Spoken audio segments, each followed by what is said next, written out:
लाखापर्यंतची property भेटणार आणि वेगळं पण काय असतं? नक्कीच मी तुम्हाला सांगू इच्छितो. जसं प्रत्येक टायमाला आपण कामोठ्याच्या खांडेश्वर स्टेशनच्या अपोजिटला जो एक्सपो आपण घेतो त्याच ठिकाणी आयोजित करण्यात आला आहे. आणि जसा दरवर्षी रिस्पॉन्स असतो तसा ह्या वर्षी त्याच्यापेक्षा जास्त रिस्पॉन्स भेटेल.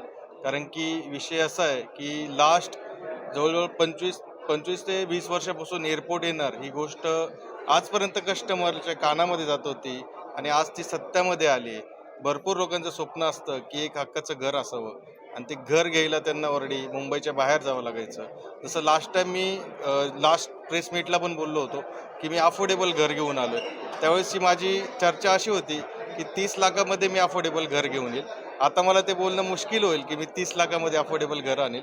कारण की जसं जेवढं पूर्ण 2025 इयरमध्ये इन्व्हेस्टमेंट नाही झाली ती इन्व्हेस्टमेंट 25 डिसेंबरनंतर टिल 1 मंथमध्ये, म्हणजे मी पर्टिक्युलर माझंच नाही सांगणार, पूर्ण नवी मुंबई बिल्डरचं सांगेल की जेवढी पूर्ण वर्षामध्ये इन्व्हेस्टमेंट झाली तेवढी इन्व्हेस्टमेंट ही पूर्ण एका महिन्यामध्ये झाली. आणि ऑलमोस्ट आत्ता हा एक चान्स आहे की प्रत्येक कस्टमरला एक छताखाली भरपूर काही प्रॉपर्टी बघायला भेटतील. आणि कोणीही हा एक्सपो मिस करू नका. कारण की ह्या एक्सपोमध्ये तुम्हाला अफोर्डेबल भेटेलच पण प्रीमियम प्रॉपर्टी पण भेटणार आहे. भरपूर जण कुणाचे छोटे प्रोजेक्ट असतील, कुणाचे मीडियम असतील, कुणाचे हायराईज प्रोजेक्ट असतील, जसं तुमचं बजेट असेल तशी तुम्हाला प्रॉपर्टी एका छताखाली भेटणार आहे. तर तुम्हाला माझी एकच रिक्वेस्ट राहील की सर्वांनी ऑलरेडी 6, 7, 8, 9 फेबला कामोठेच्या खांडेश्वर स्टेशनला सर्वांनी भेट द्या तिथे एक्सपोला आणि सर्वांनी आपली प्रॉपर्टी बुक करा. भरपूर काही अपॉर्च्युनिटी आहेत, भरपूर काही प्राइजेस आहेत, ते आता सगळे रिव्हील नाही करत. कारण की तुम्ही तिथे व्हिजिट करा, भरपूर काही प्राइजेस आहेत, तुमच्या हक्काचं घर पण घ्या तुम्ही तिथे. थँक्यू. त्याचं पण मी आन्सर तुम्हाला देतो.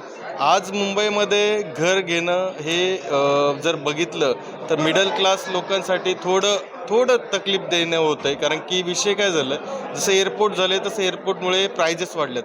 सिडको स्वतः 26 लाखाचं घर विकत होती तलोजा आणि ऑलमोस्ट ठिकाणी. आता सिडकोचे स्वतःचे कॉस्टिंग्स आहेत, सिडकोने 36 लाख रुपये केले आहेत.